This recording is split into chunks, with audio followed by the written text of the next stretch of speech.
መጀመሪያ ላይ የሆነልኝ ባለፈው 15 ቀን ታች ዋዱ ቸርች የሆነ ዶክተር ጋር ክትትል ነበርና ክትትሉን ሲሄድ ልጅሽ ጥሩ ሁኔታ ላይ አይደለም ቀጭጯልና የሽንት ውሃም የለም ተባልኩ እና በሳምንት ክትትል ታረጋለሽ ተባልኩ ከዛ በጣም ጨንቆኝ ታች ቸርች ሄድኩ ሱቅ ዘግቼ በቃ እዛ መሄድ አለብኝ ብዬ ከዛ እዛ ሲሄድ በእግዚአብሔር ሰው ላይ በነብር ላይ ተነገረልኝ እንደዚህ ያምሻል አለ እውነት ነው ሆዴ ውስጥ ያመኛል እዚህ አካባቢም የሽንት እንትን ላይ እጢ አለ ተባልኩ መጀመሪያ ኢንፌክሽን አለ ተባልኩ እሱም ያመኛል አልኩ የሞተ ልጅ አታቅፍም እግዚአብሔር አትፍሪ ይልሻል አለኝ አሜን ብዬ እንትን አልኩ ተቀበልኩ ከዛ በሳምንቱ ሲሄድ ልጁ 3 ጨመረ 2.6 መጀመሪያ 2.2 የሆነ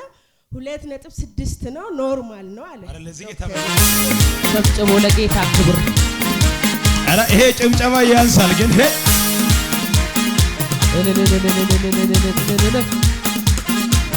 ስትጂ ውሃ እየጠጣሽ ነው አለኝ አይ እንደበፊቱ ነው 2 ሊትር እየጠጣው ነው በፊትም ከ6 ወር ጀምሮ የሽንት ውሃው ልጁ ትክክል አይደለም እየቀጨጨ ነው ምናም ብሎኝ ነበር ከዛ ከጸሎቱ በኋላ አሁን በሳምንቱ ሲሄድ ሁሉም ነገር ኖርማል ነው ከዚህ በኋላ ክትትሉንም ስትፈልጊ ነኝ 15 አላሴን ኮቦዶ እግዚአብሔር በቅጽበት መቼ አገልግዬ መቼ ነው የሆነው ትላንት አርብ 15 ነው ታች አገለገልኩ በሳምንቱ ሲሄድ ኖርማል እግዚአብሔር በሳምንቱ እንዴት ሂሳብ እንደሚሰራ እጁ ከፍ የሚያርግ ሰው አለ ለባርካችሁ ሰማይ ከተናገረ መጨመር ያለበት ይጨምራል አሜን መቀነስ ያለበት ይቀንሳል አሜን ለሰማይ ሁሉ ይቻላል ያለ ሰው ካለ ጮሆ አሜን ይላል አሜን አሁን በአንድ ሳምንት ውስጥ እግዚአብሔር ሰርቶ ይሄንን ሙሉ ወር በየቀኑ እየተከተለች በቃ እንደዚህ ቀጨጨ ምናምን ያሉ ሰዎች ጨምሯል ኖርማል ነው ካሉ እኔ ጌታ ምስክሬ በዚህ አዋጅ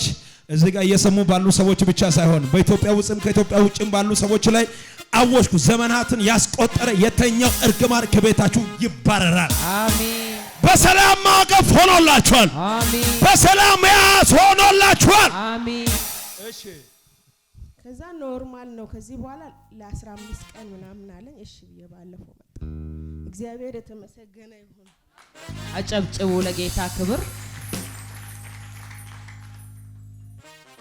እና አሁን ልጁ መጀመሪያ 2.3 ነው ከዚህ በኋላ ያው በሳምንት ክትትል አደርጋለሁ በኦፕራሶንም ልትወልጂ ትችያለሽ ተባልኩ እዛ ደግሞ መልእክቱ በኦፕራሶን አትወልጂ በሰላም ትገለገያለሽ ልጅ የሞተ ልጅም አታቅፍም ተባልኩ አሁን ግን ልጁም እንቅስቃሴው በጣም አለ ደስ ብሎኛል በጣም አጨብጭቡ ለጌታ ክብር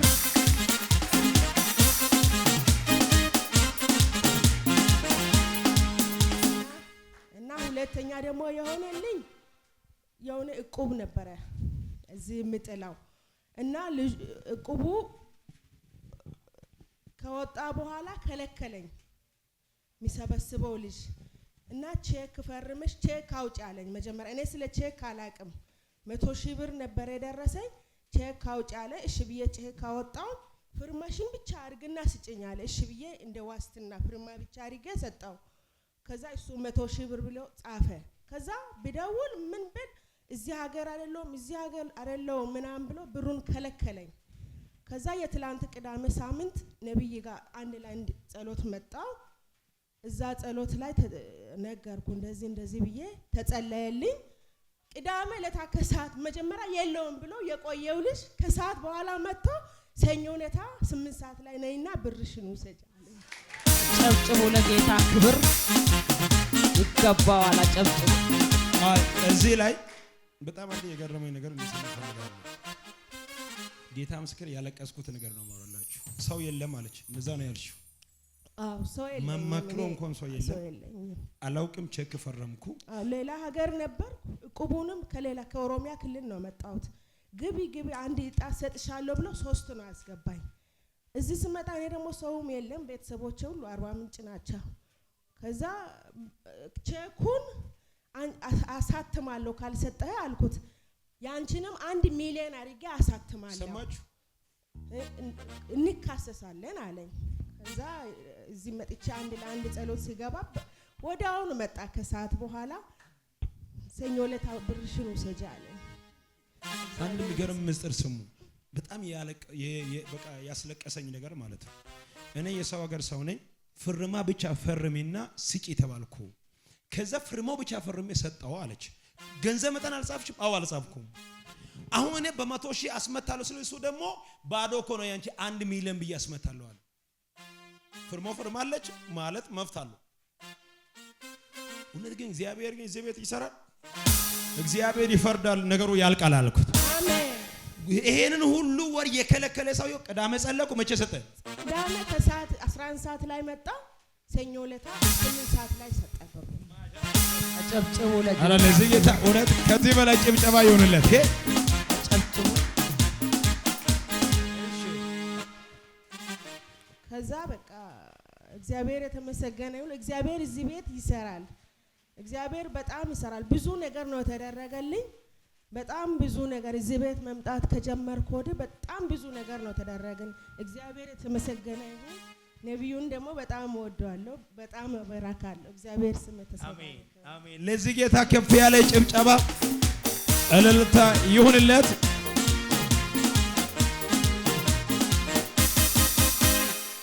ደስ ብሎሻል? በጣም ደስ ብሎኛል። በጣም እግዚአብሔር እዚህ ቤት ይሰራል። እጁ ከፍ የሚያደርግ ሰው አለ? ዛሬ ባረኩ በጌታ በኢየሱስም ህይወትሽ የበረከት ይሁን። የሚፈልግ ቀስት ሁሉ ይሰበር። የጨለማ ኃይል ሁሉ የፈረሰ ይሁን። እግዚአብሔር አምላክ ከፊትሽ ይውጣ በጌታ በኢየሱስም። አሁንም ሌላ ምስጋና ይዘሽናይ በአብ በወልድ በመንፈስ ቅዱስ ኃይል አሜን። ለዚህ ጌታ ክብር